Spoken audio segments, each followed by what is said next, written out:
Entendendo a Bíblia em boa companhia e ao desejado de todas as nações.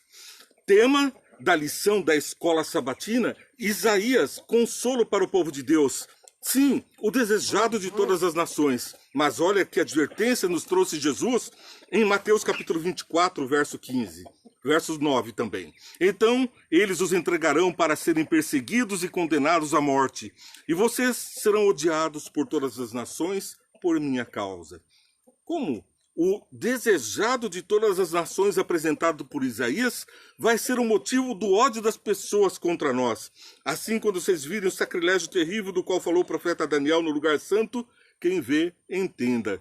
Vê e entende é o tema do programa que nós levamos para você diariamente. Entendendo a Bíblia em boa companhia, diariamente com você. Agora há pouco, 5 minutos Vê e Entende trouxe esse tema resumido. Você assiste, curta e compartilha. E agora, o tema O Desejado de Todas as Nações, com Isaías capítulo 60, verso 3. As nações se encaminharão para a sua luz, ó Jerusalém. Os reis são atraídos para o resplendor do seu amanhecer. O sol da manhã amanhece em Jerusalém, o sol da justiça, que é Jesus Cristo.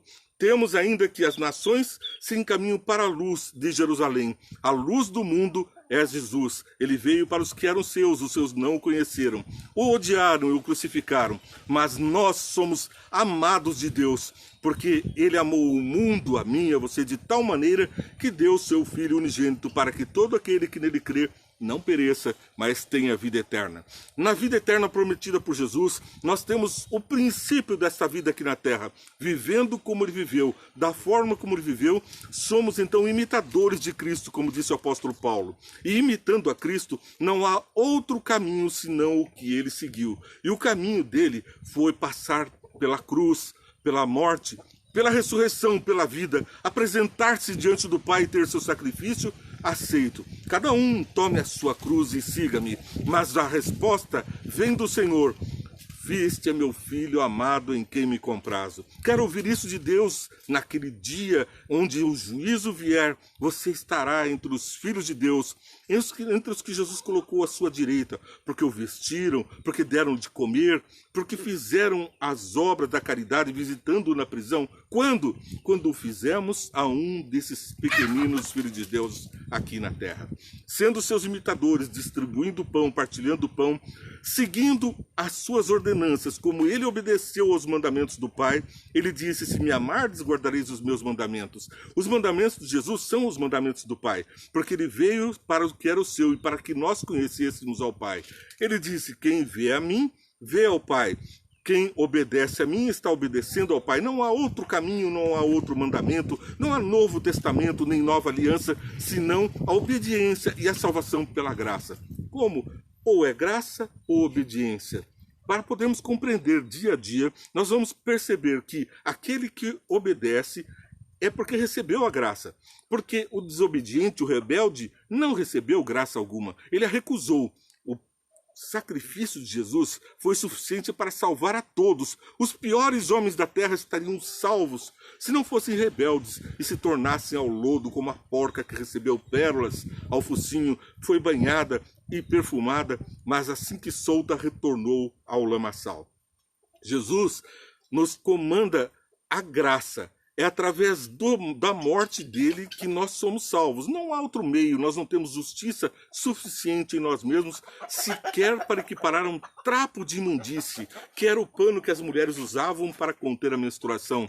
Mas, diante dessa situação terrível de pecado, a lepra do pecado existente entre nós, só existe uma forma de nos apresentarmos diante do universo e não sermos discriminados como pecadores, como rebeldes seguidores dos anjos maus, dos anjos que se rebelaram contra Deus dos céus. Os anjos viram, testemunharam essa atitude e estão vendo homens seguindo os mesmos passos, rebelando-se contra os mandamentos de Deus, rebelando-se contra Deus e não aceitando o amor e a graça.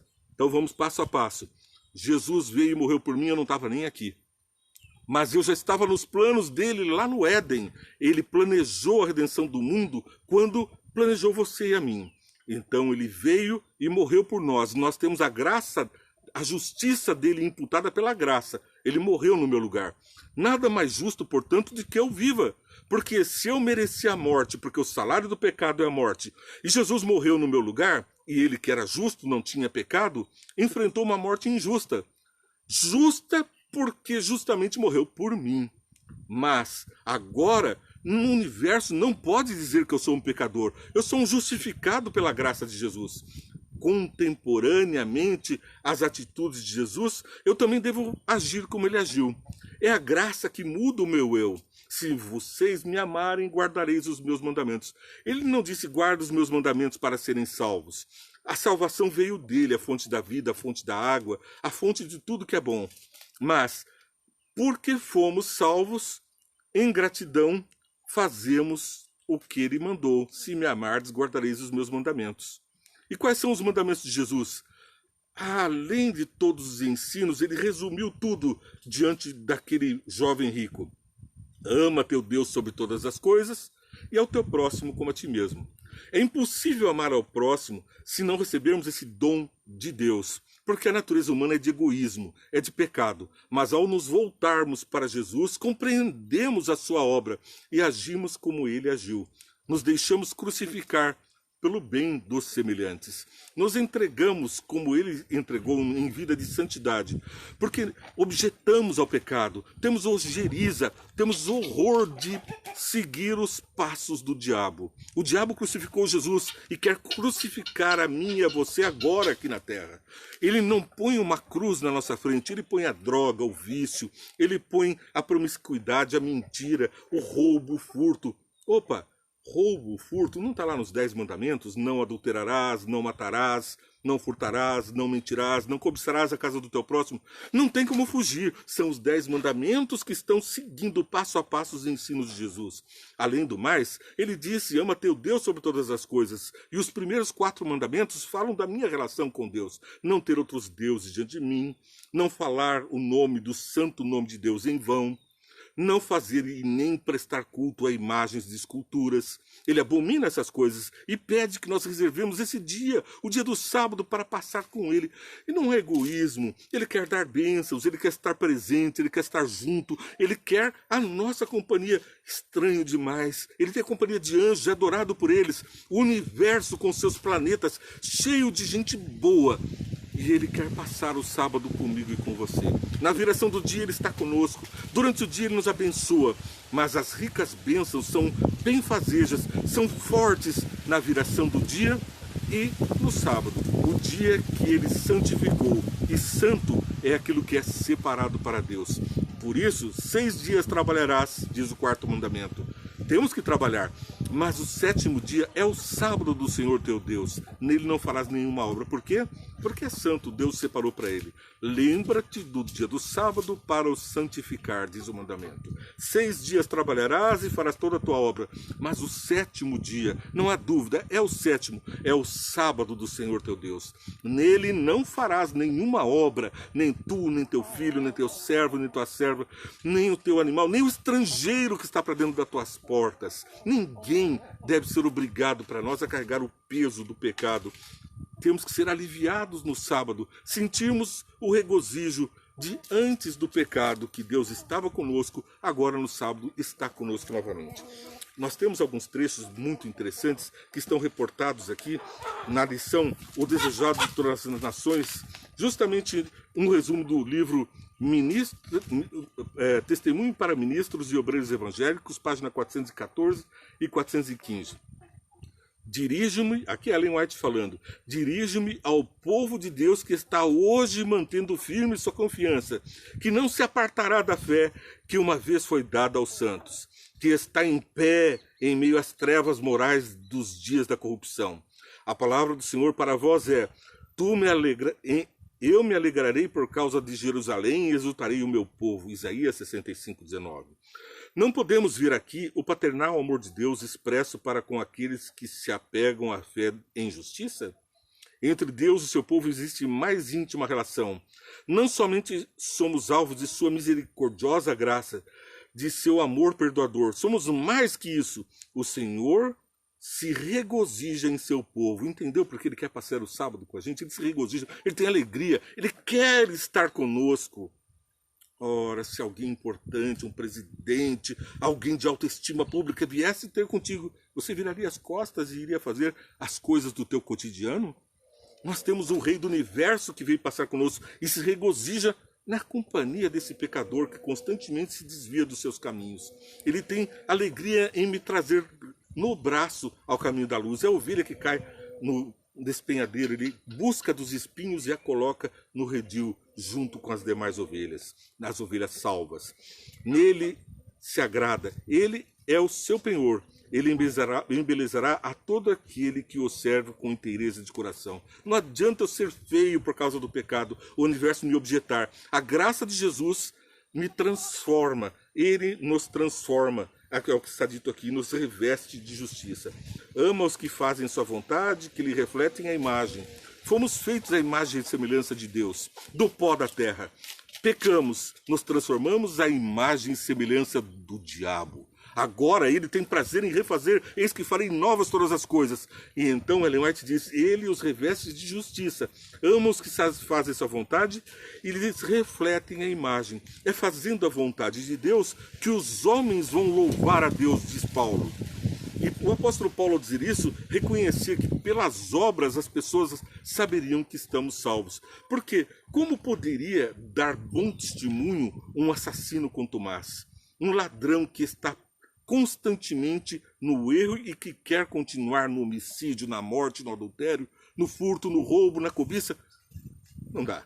Nós precisamos praticar as boas obras. É lógico que ninguém aqui é santo. Caímos em tentação. Estamos vivendo na guerra contra o mal. Mas a vitória mostra a vitória de Cristo. Cada vez que derrotamos um pecado, esmagamos a cabeça da serpente. Cristo já fez isso, mas nós seguimos o seu passo.